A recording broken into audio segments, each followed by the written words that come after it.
بسم اللہ الرحمن الرحیم۔ موت کے بعد مومنین کی روحیں آزاد ہو جاتی ہیں، جہاں چاہتی ہیں جاتی ہیں، اپنے گھروں میں بھی آتی ہیں، اپنے عزیز و اقارب اور بچوں سے ایصال ثواب کا مطالبہ بھی کرتی ہیں، اپنے گھر والوں کو دیکھتی بھی ہیں، ان کی باتیں بھی سنتی ہیں، ان کے اچھے اعمال پر خوش اور ان کے برے اعمال پر رنجیدہ بھی ہوتی ہیں۔ حدیث پاک میں ہے کہ جب مسلمان مرتا ہے تو اس کی راہ کھول دی جاتی ہے کہ جہاں چاہے جائے۔ امام اہل سنت رحمۃ اللہ تعالی فرماتے ہیں، موت کے بعد روح کی جاننے، سننے اور دیکھنے کی صلاحیت نہ صرف باقی رہتی ہے بلکہ پہلے سے بھی بڑھ جاتی ہے۔ کافروں کی روحیں مخصوص جگہوں پر قید ہوتی ہیں، جبکہ مسلمانوں کی روحوں کے مختلف مقامات بھی مقرر ہیں اور انہیں اور مقامات پر جانے کی اجازت بھی ہوتی ہے، جیسا کہ حضرت سیدنا امام مالک رحمۃ اللہ تعالی فرماتے ہیں، مومنوں کی ارواح آزاد ہوتی ہیں، جہاں چاہتی ہیں جاتی ہیں۔ رسول اللہ صلی اللہ تعالی علیہ وآلہ وسلم نے ارشاد فرمایا،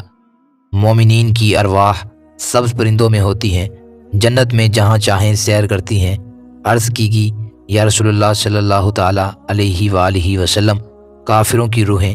ارشاد فرمایا، سجین میں قید ہوتی ہیں۔ موت کے بعد مسلمانوں کی روحیں حسب مرتبہ مختلف مقاموں میں رہتی ہیں، بعض کی قبروں پر، بعض کی چاہے زمزم شریف یعنی زمزم شریف کے کنویں میں، بعض کی آسمان و زمین کے درمیان، بعض کی پہلے، دوسرے، ساتویں آسمان تک، اور بعض کی آسمانوں سے بھی بلند، اور بعض کی روحیں زیر عرش قندیلوں میں، اور بعض کی اعلیٰ علیین میں۔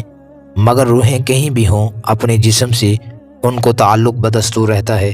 جو کوئی قبر پر آئے اسے دیکھتے ہیں، پہچانتے ہیں، اس کی بات سنتے ہیں۔ مومنین کی روحیں ہر شب جمعہ، روز عید، روز عاشوراء اور شب برات کو اپنے گھر آ کر باہر کھڑی رہتی ہیں،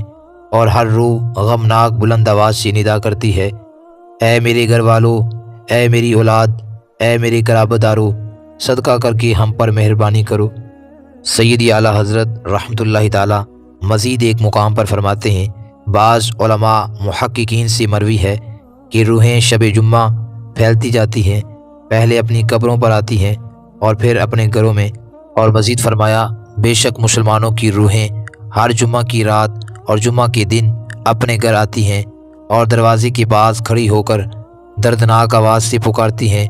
کہ اے میرے گھر والو، اے میرے بچوں، اے میرے عزیزو، ہم پر صدقہ سے مہربانی کرو، ہمیں یاد کرو، بھول نہ جاؤ، ہماری غریبی میں ہم پر ترس کھاؤ۔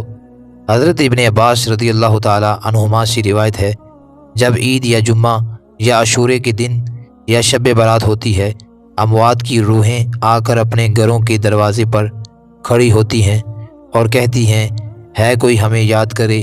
ہے کوئی ہم پر ترس کھائے، ہے کوئی ہماری غربت کی یاد دلائے۔